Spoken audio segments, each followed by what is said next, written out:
You don't want to, like, crab shuffle to your bed every night. Me.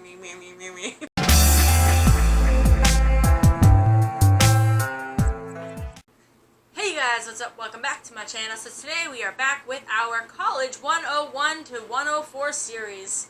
And today we are going to be talking about how to pack if you're moving out We're going to talk about what to pack, Residence Edition. That. We met in residence. Yes, that we is did. how we met, is we were assigned the same townhouse. We had different rooms across the hall from one another, but we lived in the same townhouse together. We lived together for 8 months. Something like that, yeah. Here's how we figure we can help you guys with this little list. So, first of all, number one rule is don't bring everything.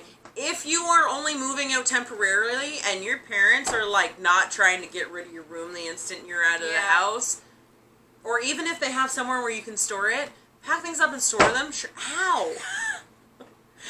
Pack things up and store them. Sure, go for it. But absolutely don't bring everything, because you will be living in a shoebox. And you want to have room to actually enjoy your room. Yeah. You want to be able to move. You don't want to, like, crab shuffle to your bed every night. Me. But yeah, like if you want to pack everything you own, don't. Here's an example. If you have a shirt in your dresser that you've looked at 800 times and thought, I really like that shirt, but I'm not going to wear it today. If you've done that with any of your clothes, leave them in that drawer, because they're probably going to be sitting in a drawer. First of all, if you've done that with any of your clothes, you're never going to wear it. Please just donate it already. But also, like, don't bring it to school with you, because you're going to want to bring things that you'll love and you're going to go back to time and time again whenever the situation calls it. Also, especially for university or college, no one cares what you wear to classes, so if you want to bring 15 pairs of pajamas and, like, 2 pairs of normal clothes, that's actually kind of okay. No one's going to judge you. No one's going to judge you. As long as you'll wear it, no one cares. But at the same time, here's the thing we do also recommend. Bring weather-appropriate clothing. So if you live in Ontario or Florida, you know, pack for what you're going to have for weather. So in Ontario, it can be raining one day and snowing the next, but then 85 degrees the next day. So, pack something for every occasion as far as weather. Situational, too. So, like, you should have one thing that you can wear to a fancy dress party. You should have one thing that you could wear to a lunch or a meeting with a professor. You should have something that you can wear out casual with friends. You should also have, you know, pajamas and comfy clothes as well. Have something for everything. So, a little variety. I was very much so a jeans and tank top type. Yeah. And that literally worked for everything. I was able to wear that, like, a pair of jeans and a tank top to the foam party we had, because it wasn't too much, it wasn't too little. I was able to wear that a tank top and jeans to most of the karaoke nights. Yeah. When we went to dinner, I would just toss a sweater on. Yeah. And you know what? I never looked underdressed. I never looked overdressed. It was kind of great, actually. Having a little bit of everything means you will spend less time and less money shopping for things when you need them in the situation. Yeah. Okay, the next thing we've got is, again, knickknacks and photos. You're given a very, very limited amount of space, even in terms of storage space, and you don't want to use up the space that you could be using for your laptop setting or whatever. You don't want to use that up with like 35 picture frames and, like, or garden gnomes or whatever it is you're into. Whatever you're into. Okay? You don't want to have all of that stuff there all the time. It's going to get in the way. It's going to slow you down. Things are going to fall and get broken.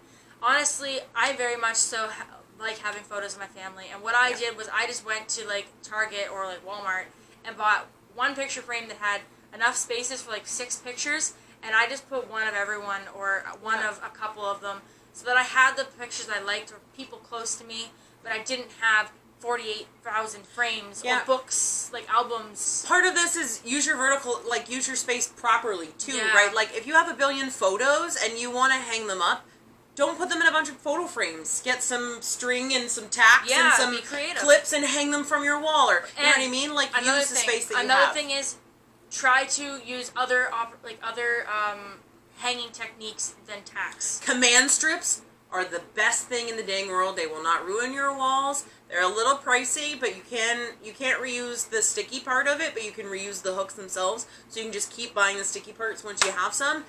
They can be put up anywhere. They're not necessarily the prettiest things, but they're strong as heck, and they will save you a deposit a lot of the time if you move out into a rental space. Yes, absolutely.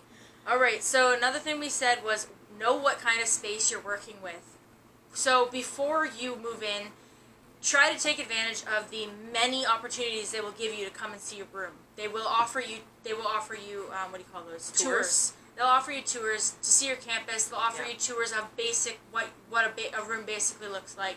Even on their websites, they'll have photos like a virtual, of a bare room so that you can look at it and kind of see what it looks like. And usually if you look hard enough, you'll find the dimensions. You'll know what kind of space you're working with. Yeah. And at the same time, know what is going to be provided. So definitely check and make sure that they provide beds, and if they don't, then look into getting one. But don't buy one because you think yours will be better than theirs. Yeah. They won't let you bring them. Yeah. And I promise you, I know what you're thinking. How many students have slept on that bed? Bro, I guarantee you it's not as bad as you think. No. First of all, they completely disinfect the beds. I was a residence advisor. They completely disinfect the mattresses. They have a spray that does that. But not only that, you can also just there's like liners that you can put underneath your sheets. That's what I did. To put over your mattress. If you're worried about it, they're completely like waterproof everything. Nothing's getting in or out.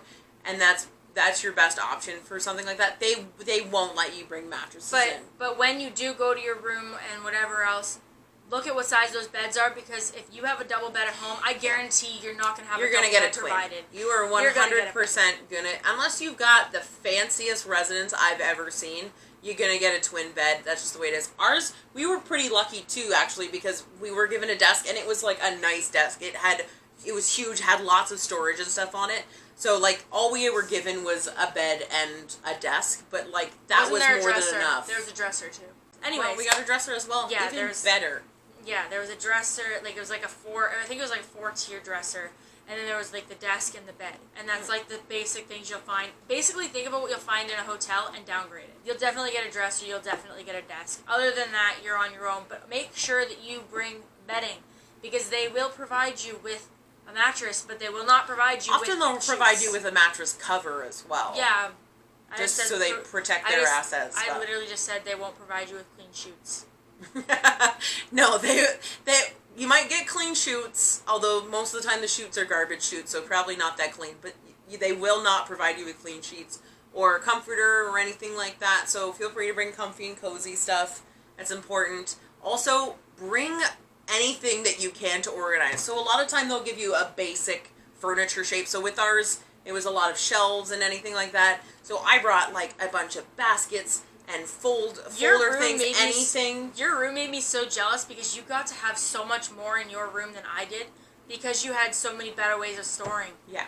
Like, we had closets, and you actually didn't just use, like, the hangers as you also had like a shoe storage thing in there. I grew up in a teeny tiny room. My room was literally a shoebox. So when I moved into residence, the room that I got for residence was actually larger than the one I had at home. So I already knew how to make the most out of it. And a lot of that is doing vertical stuff, but also repurposing things so that they do a billion things for you. Example.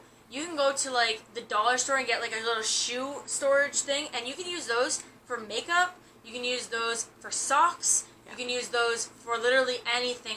The cleaning stuff. Yeah. And craft stuff. Mm-hmm. Honestly, that's what I do in my bathroom. Is I have a shoe organizer hung up on my bathroom wall, and I've got like hairbrushes in one, Kleenex in one, makeup in one.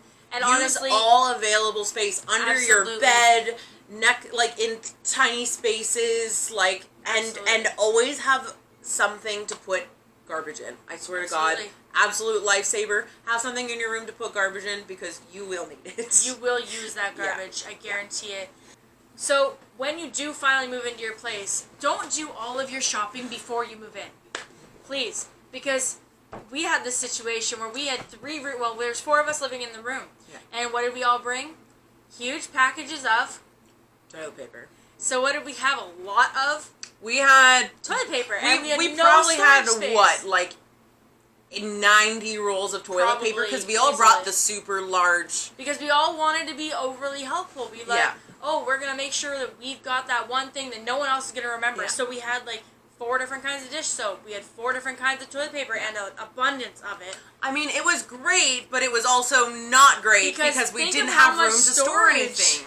Think of how much storage 4 huge packs of toilet paper will take up. Well, and also there were a few things that a bunch of us forgot to get too, Like, right? So we had yeah. a ton of like toilet paper, but not everybody brought cleaning products or soap or, you know what I mean? So it's really great, especially if you're moving into somewhere that's not necessarily like an on-campus residence, if it's a student housing. It's especially great to kind of just move in and then go, okay, so what did everybody bring? Where should we go from there? My tip is when you do move, and as bad as it sucks because of the environment, bring a pack of paper plates and plastic utensils for the time being, because you don't know how many people are going to bring full dish sets. Yes. Because that's a problem 3 dish too. sets. We had I think I ended up just packing mine up and not using it. Yeah, yours stayed up in the cupboard, right? Yeah. Yeah, so definitely like, because you don't know what, like some places do let you contact your future roommates beforehand, but ours did not. We did not have that opportunity. Yeah. We didn't know who we were moving in with until we moved in. Didn't know anybody's names, anything. No. So basically, I would say, because obviously you don't want to move in and be the one house that doesn't have any plates, any forks. I would say bring 1 pack of paper plates, 1 pack of like mixed cutlery, because that way you guys can actually sit down and have a meal while you talk about who's going to bring the actual set. Yeah. Also, groceries. Oh boy. Don't buy groceries over like a week and bring them up with you. First of all, I guarantee sometimes you're lucky and you get like a full fridge in a bit if you find a really nice place. But like we had 1 fridge to fit all of our stuff. There was 4 of us. 4. I was sadly the one who waited in large point. I think I was like I was not the last person. I brought everything. Someone was the last person to buy groceries, and they had almost no space in the refrigerator. So again, that's the thing too, right? Is like to show up and be able to look in the fridge and be like, okay, but also to like be able to show up and be like, this is how much space we have for food. Now I know how much I can fill. Now, and be fair to everyone. Here's something that we could have covered in how to be a good roommate, but we kind of did. But I'm gonna touch on it again. Figure out whether you guys are going to be buying as a house groceries, or if you guys are going to do separate, like, you know, I'll buy milk for me, you guys have to buy your own. I'll buy cheese for me, you buy your own. You have to figure out whether you guys are going to have, like, a necessities list that you guys can all split on, or if you guys are going to, bring your own of everything. Because we constantly had an ongoing battle of, this person ate all my cheese, this person ate all my pasta. To be fair, we did pretty universally agree, other than milk, because it wasn't something we were we bought a bag of milk because that was more than enough for all of us. I didn't drink milk. You didn't really drink milk. I kind of ate cereal once in a while. So other than milk, we universally decided your groceries are your groceries, which is personally based off of me as someone who has rented many, many times. Absolutely, do not share groceries with someone unless you're in a relationship and that is the plan. Like, do not share groceries with people. It just makes things really complicated because your stuff starts disappearing. And because you don't know who's putting in what. It's just complicated. But we decided to do that, and it became people asking for permission to use something, and we were kind of trying to be good roommates and be like, yeah, sure. And then like, you can have some, and then the whole thing is gone. So, I mean, do what you want to do, whatever you feel comfortable with. It depends on who you're living with, obviously, but just... I add on to what she said. I recommend that cabinets, definitely divide your cabinets too. Oh, that's honestly, I mean, I know this is a whole roommate thing as well, but that's an absolute lifesaver.